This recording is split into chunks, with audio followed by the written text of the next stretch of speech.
Édifiez-vous davantage avec ces différentes thématiques scrutées par le révérend pasteur Zacharie Kabengele.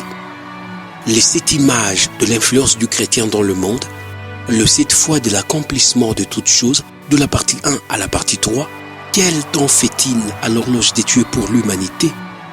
Délivré de l'esclavage pour servir l'Éternel, de la partie 1 à la partie 7. La résurrection du Seigneur Jésus-Christ.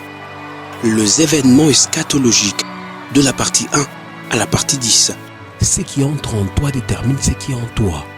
La double portion, de la partie 1 à la partie 5. Retrouvez-nous également sur toutes les plateformes de réseaux sociaux. Zacharie Kabengele, Nouvelle Cité de David. YouTube, Zacharie Kabengele à Bible ouverte. Amen. Amina. Bien-aimés, est-ce qu'on peut acclamer Wapendwa, tunaweza kumpikia Bwana Que makofi. Dieu soit loué, que Dieu soit béni. Mungu asifiwe na abarikiwe. Amen. Amina. Et plus, Mara tena nous vous souhaitons tunamitakia une bonne fête. karamu njema, Une bonne fête. karamu njema. Oui, vous devez dire Amen. Hein. Ndio nini mnapasha kusema amina? Nous sommes à l'église. Tuko kanisa. Même si on vous souhaite bon appétit, vous dites Amen. Hata kama tunasema onjo nzuri, sema tu paka amina. On comprend. Sisi tunaelewa. J'ai dit bonne fête de Noël. Nasema karamu njema ya Noeli. Pourquoi bonne fête, les amis? Kwa sababu gani karamu njema wa Parce que rafiki?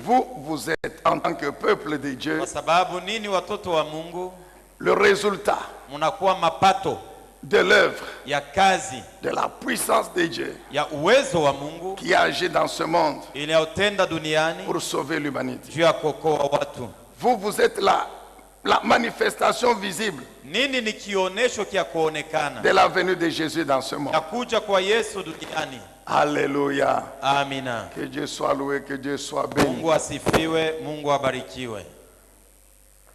Nous refusons de continuer à perdre le temps Kataa kuendelea na kupoteza wakati dans des discussions inutiles. Est-ce que réellement Jésus est né le 25 décembre? Nous savons déjà tous que Jésus n'est pas né le 25 décembre. Et nous savons déjà tous que le 25 c'était au fait une fête païenne que les nations au monde fêtaient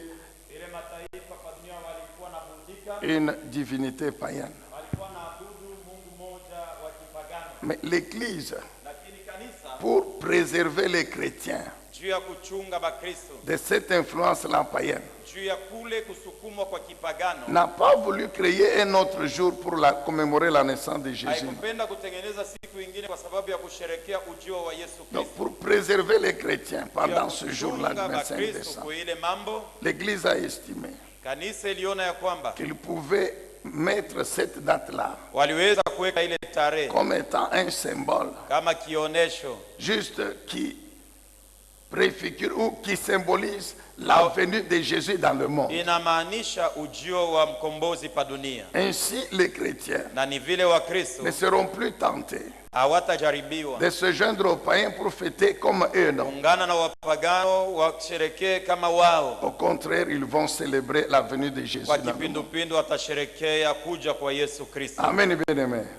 Donc, célébrer Jésus, hein, le 25 décembre, n'a rien de péché. Ce n'est pas démoniaque. Non. Parce que nous savons ce que nous faisons.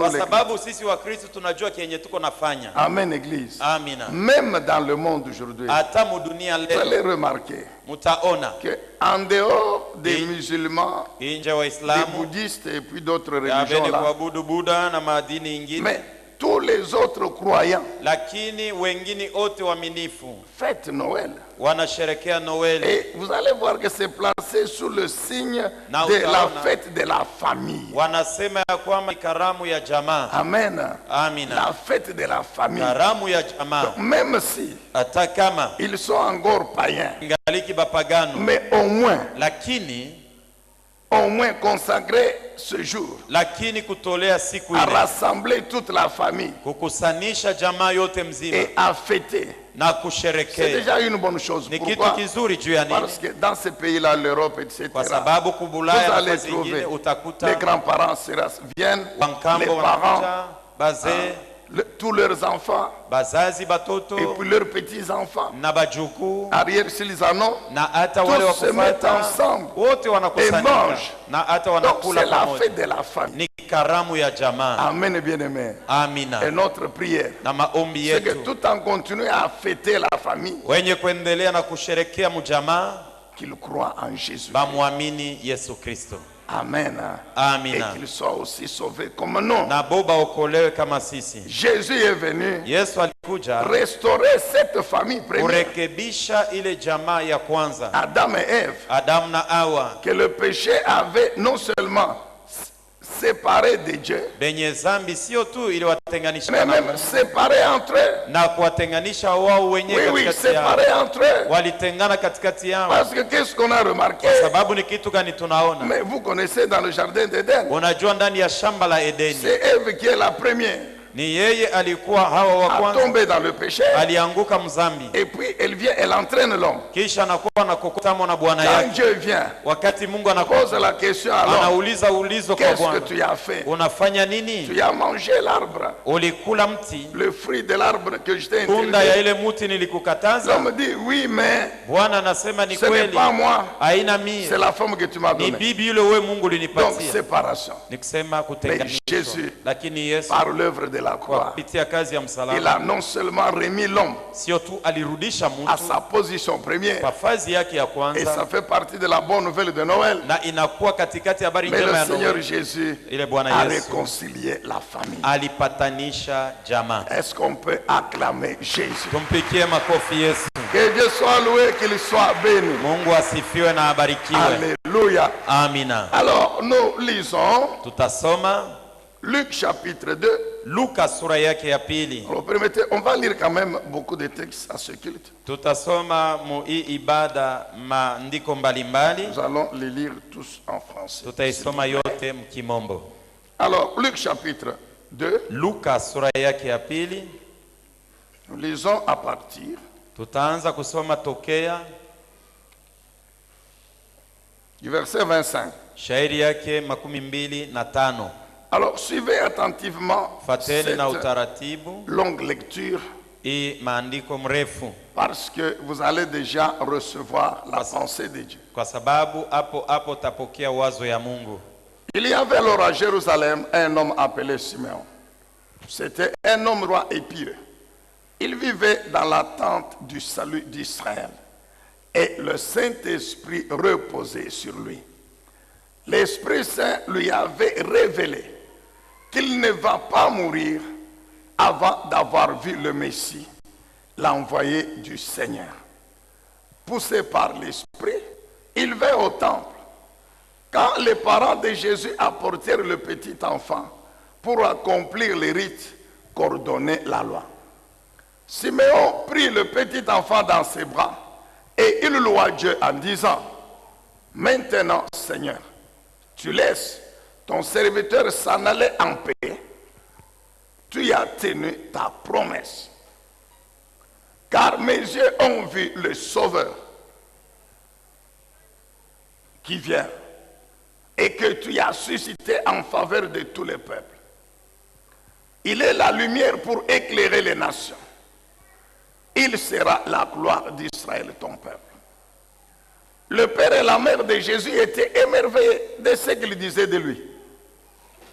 Simeon le bénit et dit à Marie, sa mère, « Sache-le, cet enfant est destiné à être, pour beaucoup en Israël, une occasion de chute ou une occasion de relèvement.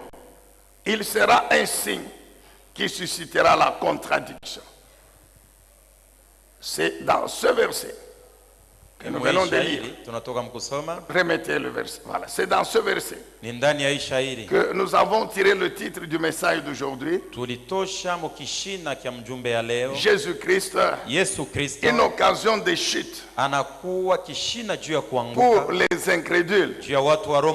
Jésus-Christ, une occasion de chute pour les incrédules, mais en même temps, la sagesse de Dieu, la justice de Dieu et la puissance de Dieu pour tous les croyants. Amen. Un deuxième texte. 1 Corinthiens chapitre 1er. À partir du 17e verset. Ce texte est parmi les textes les plus importants de la Bible. Car ici, il révèle la sagesse de Dieu comparée à celle des hommes. 1 Corinthiens chapitre 1er, le verset 17. Jusqu'au verset 31. Car ce n'est pas pour baptiser que le Christ m'a envoyé. C'est plutôt pour proclamer la bonne nouvelle. Et cela, sans recourir aux arguments de la sagesse humaine, afin de ne pas vider de son sens la mort du Christ sur la croix. Sans recourir, dit Paul. Allez-y. Sans recourir à la sagesse des hommes. Pourquoi? Parce que la sagesse des hommes, comme on va le voir, n'a rien à voir avec celle de Dieu. Alors si Paul dit, si maintenant je dois annoncer le mystère de la sagesse de Dieu en recourant à la pensée des hommes, je vais vider de son sens la mort de Christ sur la croix. Comme nous allons le comprendre, la croix de Jésus, c'est elle-même l'incarnation de la toute-puissance de Dieu. Nous continuons la lecture. En effet, la prédication de la mort du Christ sur une croix est une folie aux yeux de ceux qui se perdent. Mais pour nous qui sommes sauvés, cette prédication de la mort de Jésus sur la croix est la puissance même de Dieu. Amen. N'est-il pas écrit: je détruirai la sagesse des sages et je réduirai en néant l'intelligence des intelligents. Où est donc le sage? Où est donc le spécialiste de la loi? Où est le raisonneur de ce monde, de ce siècle? Dieu n'a-t-il pas changé en folie la sagesse du monde? En effet, là où la sagesse de Dieu s'est manifestée, le monde n'a pas reconnu Dieu par le moyen de la sagesse. C'est pourquoi Dieu a jugé bon de sauver ceux qui croient par un message qui paraît annoncer une folie. Par un message qui paraît une folie aux yeux des hommes. Nous continuons la lecture. Oui, tandis que d'un côté, les Juifs réclament des signes miraculeux ou des miracles, et que de l'autre, les Grecs recherchent la sagesse, nous prêchons un Christ mis en croix ou crucifié. Les Juifs considèrent que c'est un scandale. Les Grecs démontrent que c'est une folie, c'est une absurdité. Mais pour tous ceux que Dieu a appelés, qu'ils soient juifs ou grecs, ce Christ que nous prêchons manifeste la puissance et la sagesse de Dieu. Ah, je crois que vous allez quand même dire Amen. La Bible dit pour tous ceux que Dieu a appelés, qu'ils soient juifs ou grecs, ce Christ que nous prêchons manifeste la puissance et la sagesse de Dieu. Car cette folie de Dieu est plus sage que la sagesse des hommes. Et cette faiblesse de Dieu est plus forte que la force des hommes. Considérez donc votre situation, frère. Qui êtes-vous? Vous que Dieu a appelé à lui. On ne trouve parmi vous que peu de sages selon les critères humains, peu de personnalités influentes, peu de membres de la haute société.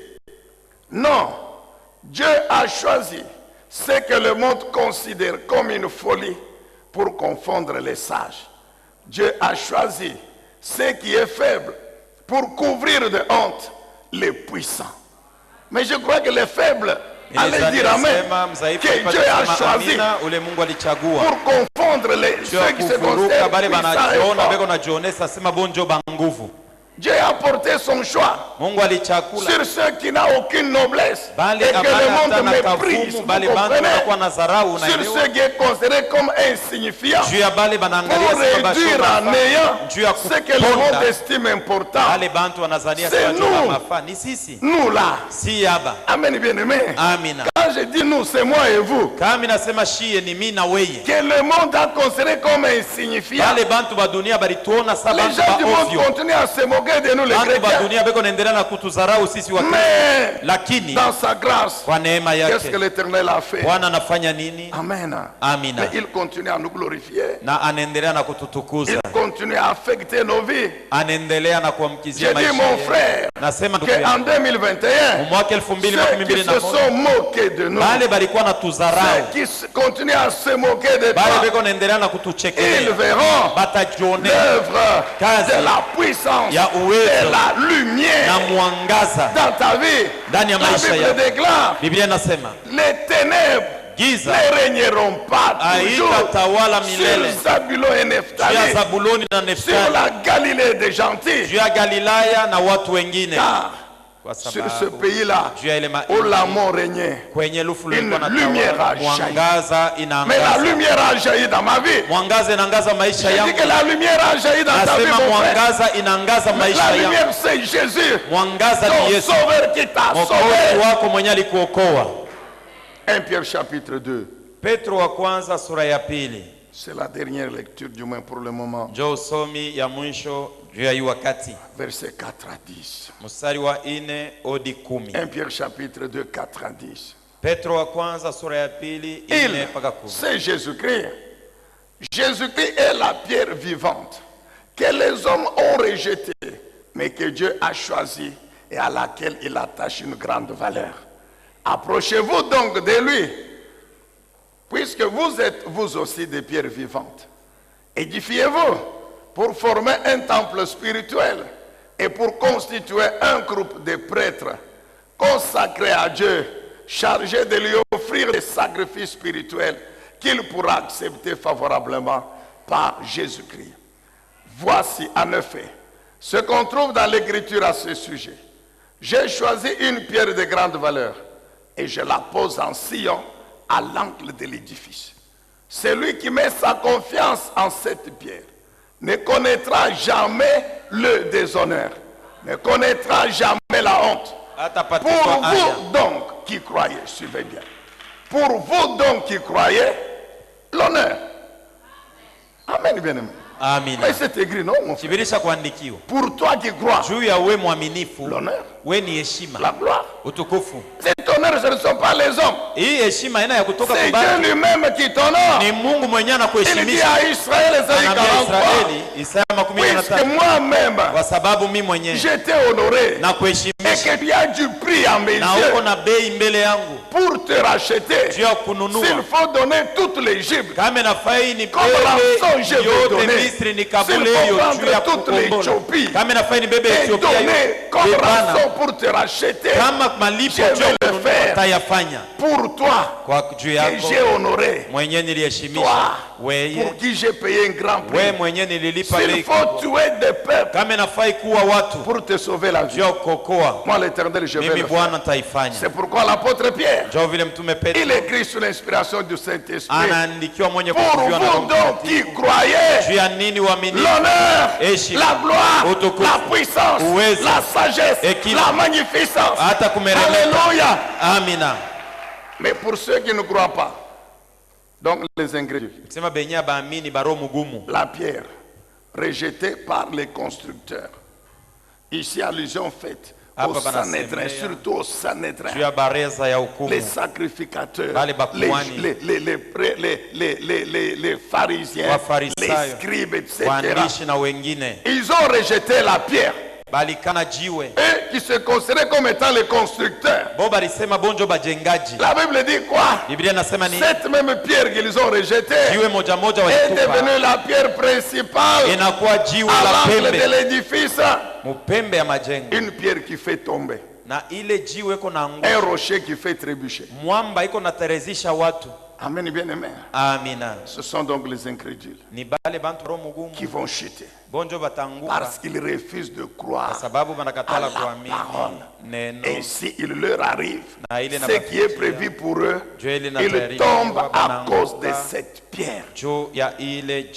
Mais vous, amen. C'est-à-dire, vous ici, remplace moi et toi. C'est-à-dire, mais nous. Amen. J'ai dit quoi? Mais nous. C'est-à-dire, moi et vous. La Bible dit quoi? Que nous sommes une race élue. Que nous sommes une communauté de rois et de prêtres. Que nous sommes une nation sainte. Un peuple que Dieu lui-même a libéré pour que nous célébrions les œuvres merveilleuses de celui qui nous a appelés à passer des ténèbres à son admirable lumière. Car nous qui autrefois n'étions pas le peuple de Dieu, mais aujourd'hui nous sommes maintenant le peuple de Dieu. Nous qui autrefois n'avions pas eu accès aux bénéfices de la grâce de Dieu. Aujourd'hui, nous sommes l'objet de sa grâce. Acclamez Jésus. Est-ce qu'on peut acclamer la parole de Dieu? C'est ce que nous sommes bien aimés. Et c'est ça la bonne nouvelle de Noël. Jésus-Christ, occasion de chute pour les incrédules, mais sagesse de Dieu, puissance de Dieu, gloire de Dieu, justice de Dieu pour tous les croyants, juifs et non juifs. Bien-aimés dans le Seigneur, la sagesse de Dieu d'une manière générale, c'est la pensée de Dieu. C'est la façon de faire de Dieu. Ce sont les voies de Dieu. C'est la vision de Dieu pour le monde. C'est la puissance de Dieu en général. Et je disais que si on doit continuer à définir ce que c'est que la sagesse de Dieu, je ne pense pas qu'on va terminer tout. Toutes les définitions. Parce que définir la sagesse de Dieu, c'est comme si on se met à définir Dieu lui-même. Mais dans le cadre du contexte actuel, la commémoration de la venue dans le monde de Jésus-Christ et par rapport à sa mission, la sagesse de Dieu, donc dans le contexte actuel, ce n'est rien d'autre que la vision de Dieu pour sauver l'humanité. Dans cette vision, il y a la venue de Jésus dans le monde comme le Messie, comme le Sauveur, et le Messie pour sauver le monde, pour accomplir cette vision, il doit passer par la croix. Il doit mourir en tant qu'homme et ressusciter. Ainsi il accomplit la mission. C'est ça la sagesse de Dieu. J'ai dit bien, juste dans le contexte actuel de la commémoration de la venue de Jésus dans le monde. Bien aimé, pour les hommes, amen. Pour les hommes,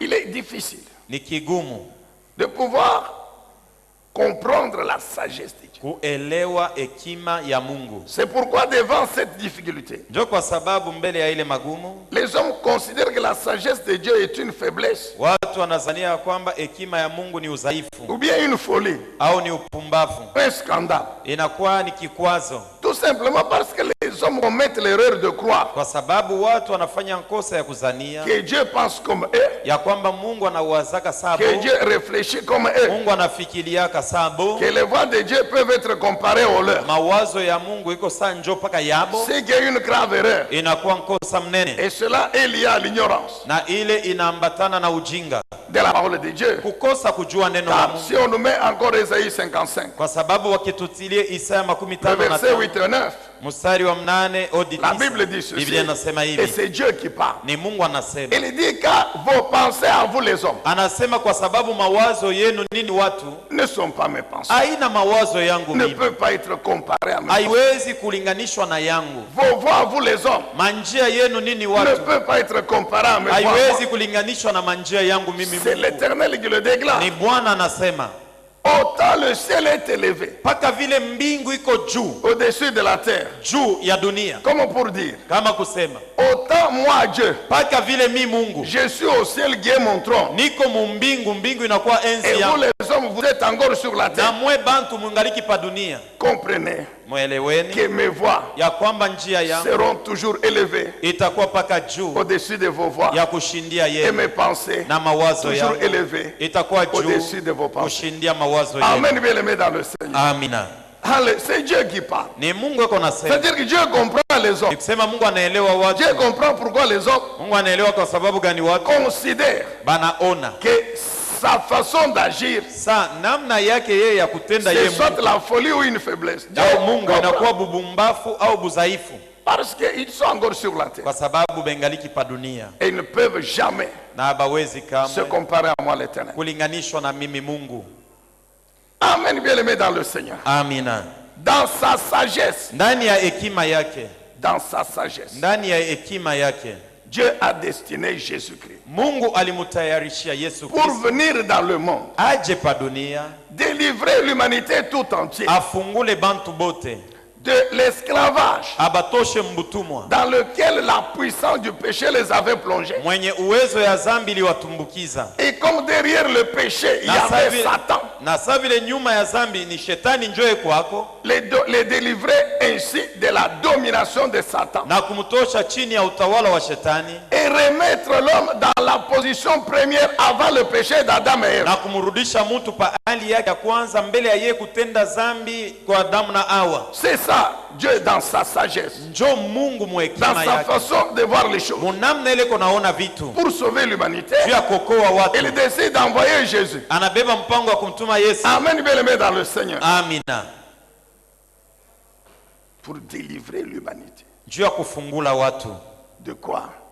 na De kutoka nini? l'esclavage Mtumwa par la puissance du péché kupitia et uwezo wa de zambi toutes les conséquences na du péché matukio yake que yote vous ya zambi, connaissez, ile mnajua, comme toutes les malédictions, kama laana, la domination de Satan, kutawaliwa na shetani, la perte de cette position spirituelle première kupoteza hali ya à kwanza ya laquelle Dieu kiroho avait placé l'homme. mwenye Mungu aliwekaka mtu. Matthieu chapitre 1er, Matayo sura ya kwanza le verset 21. shairi yake 21. Matthieu 1, 21. Matayo sura ya kwanza 21. Ça sont les versets qu'il faut avoir dans sa mémoire, dans sa tête, à l'occasion de la Noël. Wakati ya Noeli. Ici, l'ange Gabriel, Hapa malaika Gabrieli après avoir révélé à Joseph kumfunulia Yosefu que si sa fiancée Marie était enceinte, ya kwamba kama mchumba yake Maria eko ce na n'était mimba pas l'œuvre d'un homme, non. aitoke kwa mwanaume mwingine, C'est hapana, l'œuvre du Saint-Esprit. lakini ni kazi ya Roho Et que Mtakatifu, par conséquent, il ne devait pas la répudier, il devait la garder. na vile asiwezi kumfukuza abakie naye. L'ange ajoute ceci, Malaika anaongeza hivi, que ta fiancée donnera naissance à un fils. mchumba wako atazala mtoto Tu mwanaume, vas lui donner le nom de Jésus. utampanga jina la Yesu. C'est lui en effet. Ni yeye basi. Donc l'ange explique pourquoi le nom de Jésus. Malaika yuko nafasiria juu ya nini utampanga Le jina nom la de Yesu. Jésus parce que c'est lui Jina la Yesu kwa qui sababu sauvera son peuple de ses péchés. ataokoa taifa yake toka dhambi. Quand nous rentrons dans les étymologies Kama tunarudia katika mafundisho ya Kiebrania, Jésus c'est la traduction française de Yoshua. Yesu inakuwa ni mkiswahili lakini mkiebrania ni Yoshua. En hébreu ou bien Yahweh. Au Yahweh. Or Yahweh veut dire l'éternel. Yahweh ni kusema wa milele Bwana. L'éternel veut dire le Dieu qui sauve. Wa milele Bwana ni kusema Mungu anayeokoa. Permettez qu'aujourd'hui encore nous puissions ouvrir cette petite parenthèse. Moturuhusu tena leo tufungue kamkaguo kadogo. Dieu le Père, Mungu Baba, c'est lui ni yeye qui engendre par sa puissance celle de son esprit Jésus, anamuzala kwa uwezo yake Yesu, qui est son fils. anayekuwa mwana wake. Et il ne pouvait pas donner à Jésus un autre nom que le sien. Hakuweza kumupanga Yesu jina ingine isipokuwa jina ya Mungu. Donc si on traduisait en hébreu la phrase là, kama tunaweza kuitafsiri mkiebrania ile quand Gabriel dit à Joseph, wakati malaika Gabriel anaambia tu Yosefu, donneras un enfant, tu donneras à cet enfant le nom de l'Éternel son père, utampanga huyu mtoto mwanaume jina la wa milele Mungu baba yake, qui est Yahweh. Dites amen. Anayekuwa Yahweh, sema amina. Jésus c'est en français. Yesu ni Si on mkiswahili. enlève le français, on met Yahweh, c'est Dieu. Kama tunatosha L'Éternel. Kiswahili tutaweka hapo Yahweh wa L'Éternel milele. donne à son enfant son propre nom. C'est normal. Wa milele anapanga mtoto yake jina lake, njoo vile Et vinapaswa. comme il envoie son enfant pour accomplir la même mission que lui l'Éternel, Ça, il en a c'est-à-dire tout le monde, sauver. Sasa hivi anatuma mtoto yake kutuma afanye kazi mpaka saa yake ni kusema kuokoa. Il ne pouvait lui donner que son nom. Alipasha kumpanga mpaka jina lake. Quand Jésus est déjà là, Wakati Yesu alishafika dans sa prière kwa sacerdotale, maombi yake ya kikuani, qu'est-ce qu'il dit Jésus? anasema nini Yesu? Il dit, Père, Anasema Baba, maintenant je viens vers toi. sasa nakuja kwako. Mais il y a des hommes et des femmes que tu m'as donnés. Kuko banaume Qui na ont banamke cru à moi. benye ulinipatia benye balisha kunyaamini. Il reste encore sur la Bo terre. batabakia pa dunia. Je te demande, Père, Nakuomba Baba, de les garder uwachunge en ton nom. kwa jina lako. Oh, suivez bien. Fateni mzuri. Ce nom que tu m'as donné. Ile jina wewe ulinipanga mie. C'est Jésus qui le dit. Dites Ni amen, Yesu peuple ndio de Dieu. anasema sema amina. C'est Jésus qui le révèle. Ni Yesu anafunua. Gardez-les Uwachunge par la puissance de ton nom. kwa uwezo wa jina lako. Ce nom Ile jina que tu m'as donné. ile ulinipanga Fermons mie. la parenthèse. Tunafunga mkaguo. Donc Matthieu révèle Matayo anafunua par l'ange Gabriel. pitia malaika Gabriel. Pourquoi Jésus est venu dans le Kwa monde? sababu gani Yesu alikuwa hapa C'est dunia? sauver le peuple Ni juu ya kuokoa watu de ses péchés. toka dhambi zao. C'est la vision de Dieu Ni dont je vous onyo ai ya parlé. Mungu.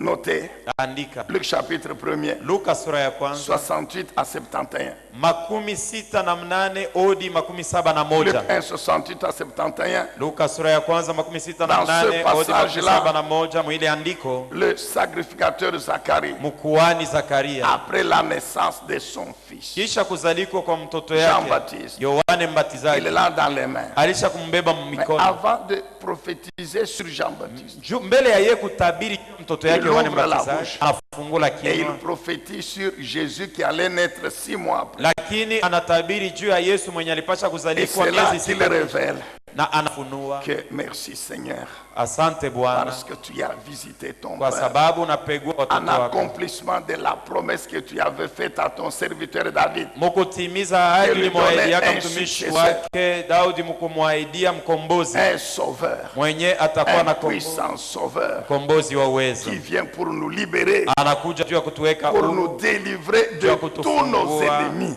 toka mikono ya maadui betu bote. Comprenez ça? Nous Unaelewa? délivrer de quoi? De Kutufungua tous nos mikono ya ennemis. maadui betu bote. Bien-aimés dans le Seigneur, Mpendwa ndani ya Bwana. ça fait partie de la bonne nouvelle de Noël. Inakuwa nayo habari njema C'est ya que non Noeli. seulement il est venu nous sauver, Sio tu alikuja nous juu ya délivrer de l'esclavage du péché, kututosha mbutumwa bwa dhambi, mais en même temps tena nous délivrer kututosha de tous nos ennemis. mikono ya maadui bote, Comme pour dire, kama kusema de Satan kuanzia jusqu'au shetani dernier des hommes. mpaka mtu wa mwisho. Aucun de ces personnes Hata mtu moja qui s'érige en ennemi contre mwenye nous anakuwa adui wetu ne peut nous détruire. hawezi kutuharibu. Est-ce que vous comprenez ça? Mnaelewa vile? chrétien. Mkristo. C'est ça la bonne nouvelle pour vous. Jo habari njema C'est kwenu. pourquoi vous êtes les seuls à bien fêter Noël. Jo kwa sababu peke yenu mwenjo mnaburudikiaka Noeli vile na stahili. Si quelqu'un croit qu'il dise amen, non? Kama mtu mmoja anaamini aseme amina. C'est vrai mon frère. Ni kweli ndugu yangu. À cause de Jésus-Christ, Juu ya Yesu. nous marchons sur nos ennemis. Tuko natembea juu ya badui Par betu. la puissance de son nom. Kwa uwezo wa jina Nous lake. marchons sur Satan. Tunatembea juu ya Sur les shetani. puissances démoniaques, Juu sataniques, ya mawezo ya sorcelleries. shetani, ya Sur toutes buloji, les ya mandemoni. organisations Juu ya démoniaques, sataniques matengenezo les plus yote puissantes. ya mandemone ya buloji C'est na ce que mawezo. lui-même a dit, Jo kile Jésus. yeye Yesu alisema. Par la puissance de mon Kwa nom, uwezo wa jina langu. marchez. Tembeeni. Alléluia. Amina. Enfin, deux pour terminer aujourd'hui. Na mwisho yake juu ya kumaliza. Maintenant, comment Dieu fait Sasa Mungu anafanya nini? pour accomplir cette mission? Juu ya kutimiza kazi. C'est là qu'on trouve la sagesse de Dieu, Jo penye tunapata hapo hekima ya qui Mungu. est comme une folie Inakuwa kama upumbavu. ou une faiblesse pour les hommes. Ou un Inaweza kuwa scandale. juu ya bantu kikwazo au inakuwa ni udhaifu. Dieu, Mungu pour accomplir la mission de salut, juu ya kutimiza kazi ya wokovu il envoie Jésus, oui c'est vrai. anamtuma Yesu, ni kweli. Mais quand vous regardez la vie de Jésus, Lakini ukiangalie maisha ya Yesu, sa venue dans le monde, kuja kwake mdunia, comment il est venu. namna gani alikuja, Quand vous regardez comment Jésus a vécu, ukiangalie namna ile Yesu aliishi. comme, donc il d'abord né dans une étable, Kia donc, kwanza né anazalikwa mu nyumba ya banyama, dans une famille pauvre, mu jamaa ya bamaskini, au milieu des bêtes. C'est ça la Katikati ya maternité. wanyama, La njo- maternité où Jésus est né, c'est dans l'étable. ndio fazi yenyewe Yesu alikuwa il y a banyama. dans l'étable. Et puis, Kisha il va grandir, non pas à Jérusalem, mais Anaenda- à Nazareth. anaenda kukomalia hapana ku Yerusalema, lakini mu Nazarete. Et puis, son père nourricier, Na baba mchungaji, il n'est même pas sacrificateur. ana hata mkuani. Non, Joseph, Yosefu, un homme originaire du peuple, mtu wa kawaida sa bantu bote, charpentier, menuisier. musermala, Menuisier. musermala. Et Jésus, dans son adolescent, dans sa Na jeunesse, Yesu son wakati adolescence, alikuwa mtoto kidogo, kazi yenyewe balikuwa la wanamfundisha Bible dit, il aidait son père ni Joseph. kutengeneza mbao. C'était ça le métier de Jésus. Njo ilikuwa kazi. Donc, un Yesu. enfant Ni ordinaire, kusema mtoto utamwona mpaka sa batoto bote d'une famille pauvre, wa mujamaa ya bamaskini habitant Nazareth, eko naishi ku Nazareti, c'est-à-dire la Galilée, ni kusema mu Galilaya, où les Juifs de la Judée Mule Bayuda méprisaient, les baku Juifs de la yote. Judée méprisaient. balikuwa na zarau wazaliwa wa Galilaya, Parce que comme la Galilée, kwa sababu vile il n'y avait pas Galilaya que les Juifs, amukwe mais mpaka il y avait Bayuda, aussi beaucoup de peuples étrangers qui vivaient avec eux. mulikuwa bapagano bengine ba mainchi ingine balikuwa Les naishi Juifs nao. de la Judée ne les considéraient pas. La sasa Bayuda bakuyudea bakwanza kubapatia heshima. Et il disait que rien de bon ne peut Alikuwa sortir anasema ku de la Galilaya Galilée. hakuwezi kutokea Et kitu c'est là que kizuri. Jésus va grandir. Na njo kwenye Yesu anakomalia. Amen, bien aimé dans le ciel. Amina. Ce qui fait que quand il a commencé à prêcher, Na ni vile wakati Après- alianza à kuhubiri faire même des miracles, na kutenda hata miujiza, les Juifs ne croyaient pas. Bayuda Quand bakuwe il na disait que mwamini. je suis le fils de Dieu, Wakati ils alikuwa disaient, non, anasema comment? mimi niko mtoto wa Toi, Mungu, anasema wewe, nous connaissons ta famille. si tunajua mujamaa ya Nous jamaa connaissons yako, ta mère. tunajua Nous mama connaissons yako, ton père. tunajua Nous baba yako, savons comment tu as vécu. tunajua wewe mwenyewe Et les ulizaliwa jeunes gens là du quartier qui ont grandi avec Jésus. na bamukoba ya Yesu benye Un jour, babia. Jésus leur dit que je suis fils de Dieu. Siku Que je ingine suis Yesu Dieu. anawaambia sema mimi ndio Mais mtoto wa c'était Mungu, niko difficile qu'ils Mungu. comprennent. Et Bien ilikuwa aimé, gumu les mpate voies de kuamini Dieu, manjia ya pour nous Mungu. les hommes, Yetu sisi c'est une watu. folie. Ni bupumbafu.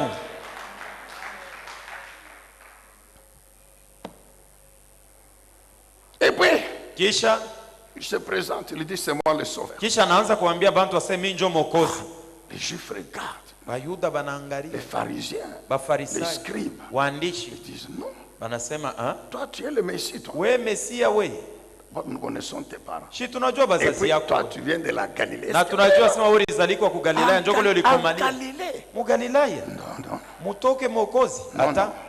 Et puis un jour, Kisha siku ingine pour marquer le comble à leur folie, njoo sasa ya kupitisha na kuenesha mambo yao, le Messie est sur la croix, Mesia anasulubishwa kwa msalaba malmené par les Romains. na hata anateswa na Waroma. Ils disent mais c'est pas vrai. Ah, bon unasema Donc, nous avions raison de douter de cet homme ici.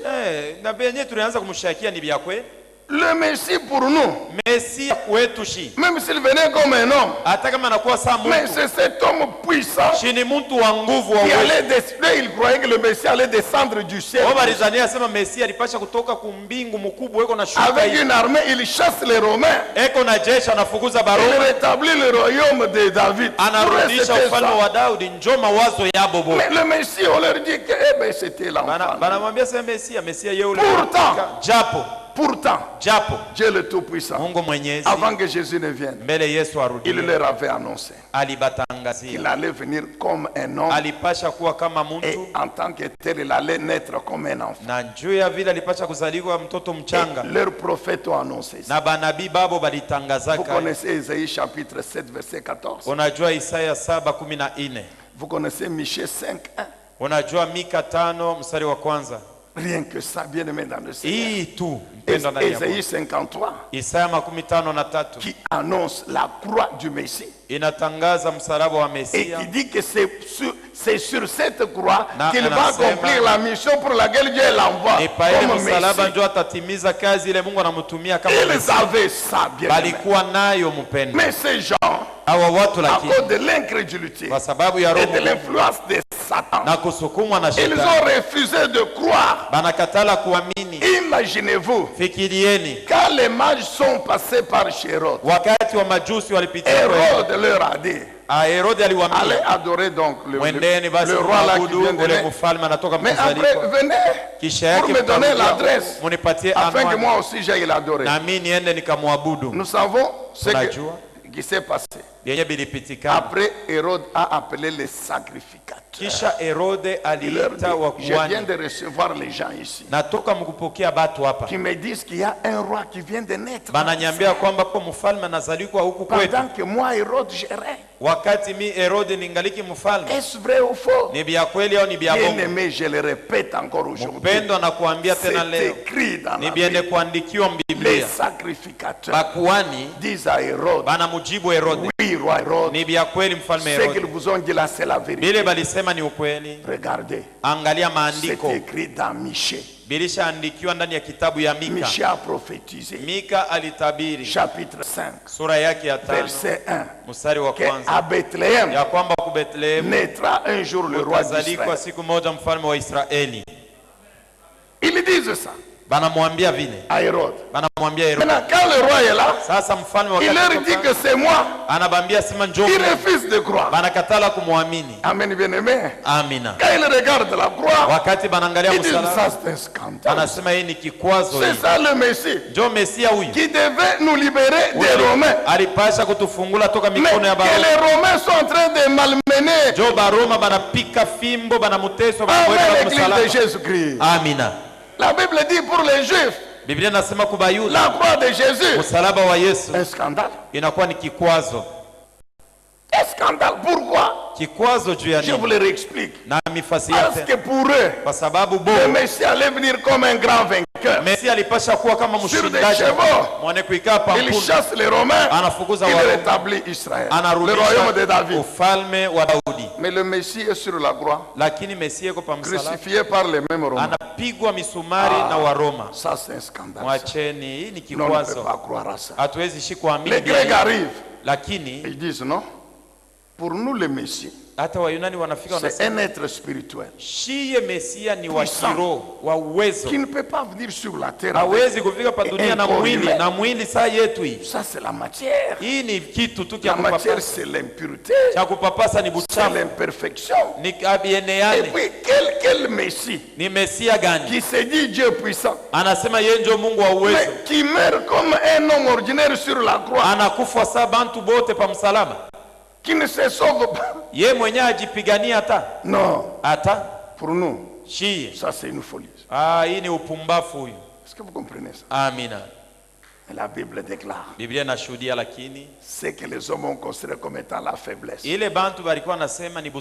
comme étant une folie, comme étant un scandale. Au contraire, c'est le même Jésus qui aujourd'hui il est assis alishaika kume kwa Baba. C'est le même Jésus Njoo paka ule Yesu qui est sur la croix. ule pa msalaba. Amen, bien-aimé. Amina. La croix là qui est méprisée. Msalaba ile boba alikuwa na Mais zarau. c'est sur cette croix Ni pa ile msalaba lakini qu'il a anéanti aliponda après avoir vécu sans péché. kisha kuishi bila kutenda dhambi. Romains chapitre 8 verset 1er. Waroma 8 mstari wa kwanza. Nous terminons dans 5-10 minutes. Tutabariki Romains 8 verset madakika 1er. 5 au 10. Waroma 8 mstari wa La Bible kwanza. dit quoi? Biblia inasema nini? Maintenant donc, Sasa il n'y a basi plus de condamnation hakuna tena hukumu pour ceux qui sont unis à ya bale Jésus-Christ. wanakuwa ndani ya Yesu Kristo. Pourquoi? Kwa sababu gani? Parce que Kwa sababu la loi de l'esprit, sheria ya Roho, c'est-à-dire la puissance du sema Saint-Esprit, uwezo wa Roho qui Mtakatifu nous donne la vie inatupatia uzima de Dieu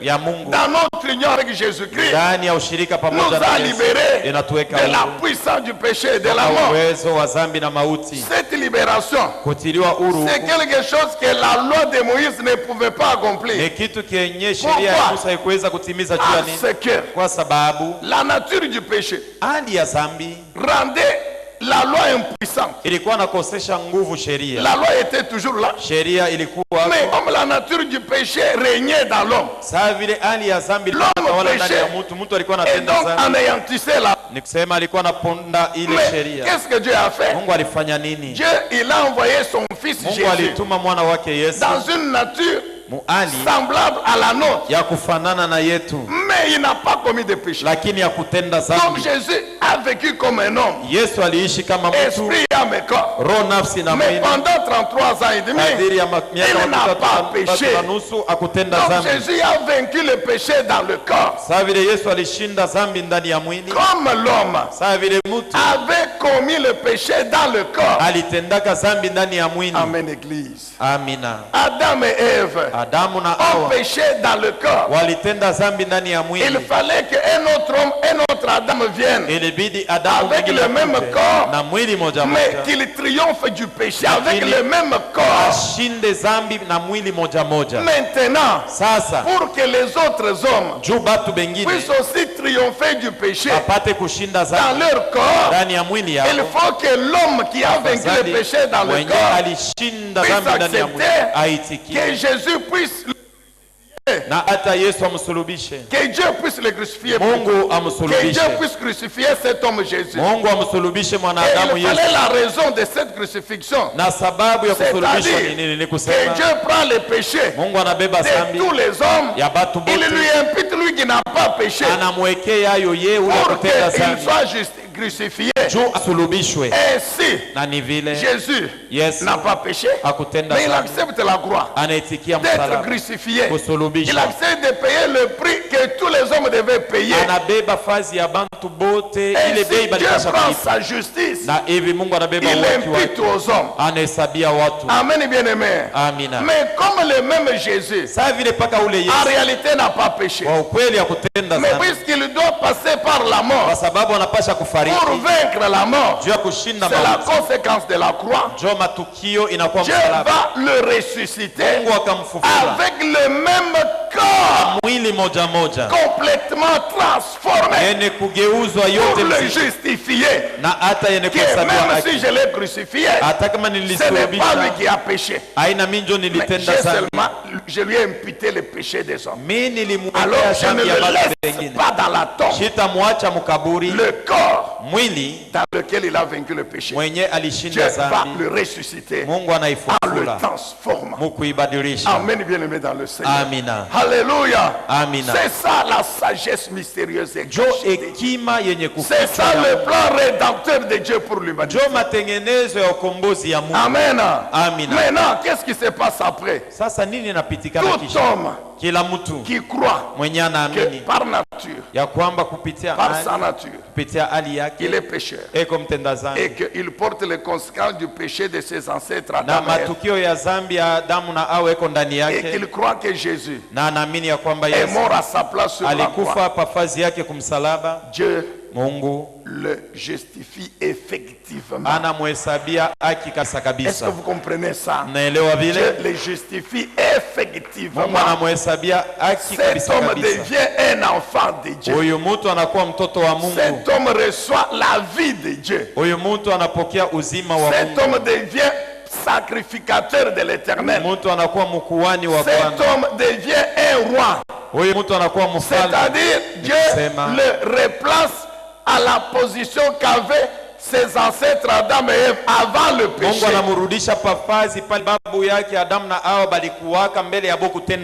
Amen, bien-aimé dans le Seigneur. Amina. Alors maintenant, qui chute? Sasa ni nani anaanguka? Ceux qui chutent, ce sont ces Juifs qui n'ont pas cru. Et ces Grecs qui n'ont pas cru en Jésus. Et les autres jusqu'aujourd'hui qui continuent à ne pas croire. Sur la terre, tous ceux qui continuent à ne pas croire en Jésus sont destinés à la condamnation. C'est ça la chute. Ce sont des candidats pour l'enfer. Amen. Dites encore bien Amen. Leur incrédulité les amènera en enfer. Leur incrédulité va les... C'est ça leur chute. Mais pour nous, nous que même les Juifs méprisaient, les gens des nations, puisque nous avons crié en Jésus, nous sommes devenus le peuple de Dieu. Nous qui n'avions pas de Dieu, aujourd'hui, Dieu est notre Père.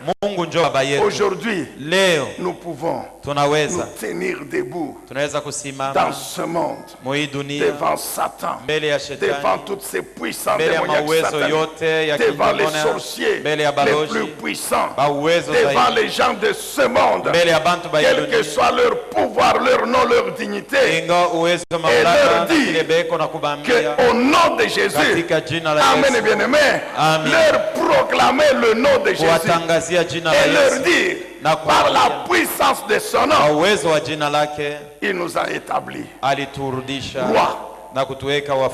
Amen, bien-aimé dans le Seigneur. Est-ce que vous comprenez ça?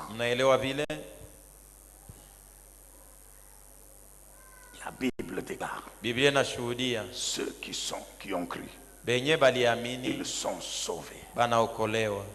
Ils deviennent la nation de Dieu. Ils deviennent le peuple de Dieu. La Bible déclare ceux qui ont été méprisés. Ceux qui ont été méprisés.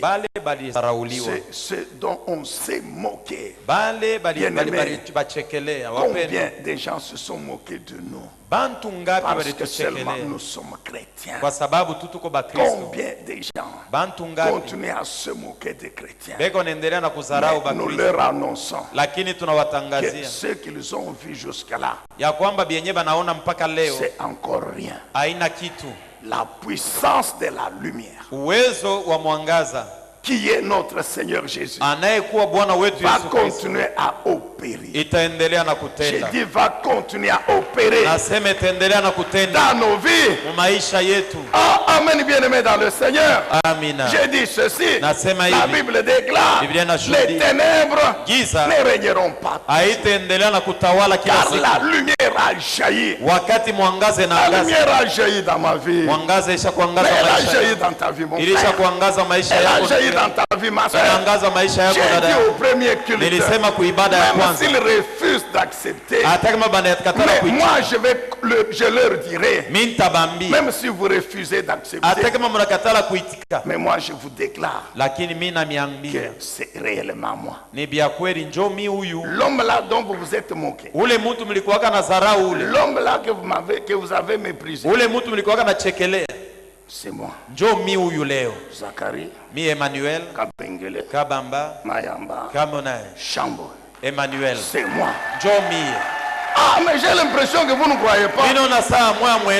Emmanuel, il ne croit pas. Voyez comment il réagit. Mais moi je crois à votre place. Que vous aussi, vous leur direz que c'est moi. Même si vous refusez de croire, la femme là c'est moi. Celle que vous avez, vous savez, l'ange Gabriel dit quoi à Marie? Elisabeth, ta parente, que les gens du quartier ont appelé stérile, dont ils se sont moqués. J'étais fort que par la puissance de la grâce de l'Éternel, de son esprit, elle est enceinte. Et ça fait 6 mois. Amen, bien-aimé. Amina. Amen, Église. Amina. Il n'y a personne qui croit que les ténèbres vont prendre fin. Bien-aimé, 2021, avec une nouvelle dimension de la lumière de notre Dieu. Nous disons que 2021, avec une nouvelle dimension de la puissance de l'Esprit de Dieu. Nous parlerons comme l'homme né aveugle.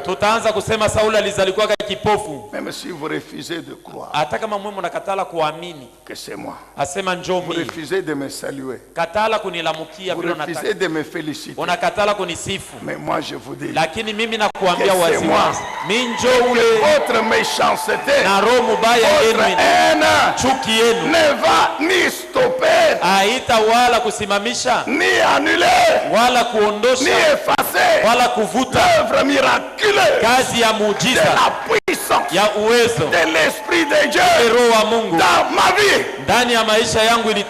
Tenons-nous debout. Est-ce qu'on peut acclamer le Seigneur? Est-ce qu'il y a des croyants que Dieu a relevé, que Dieu va relever encore? Est-ce qu'il y a des croyants dans cette salle que Dieu a relevé, qu'il va relever encore, qui peuvent acclamer Jésus?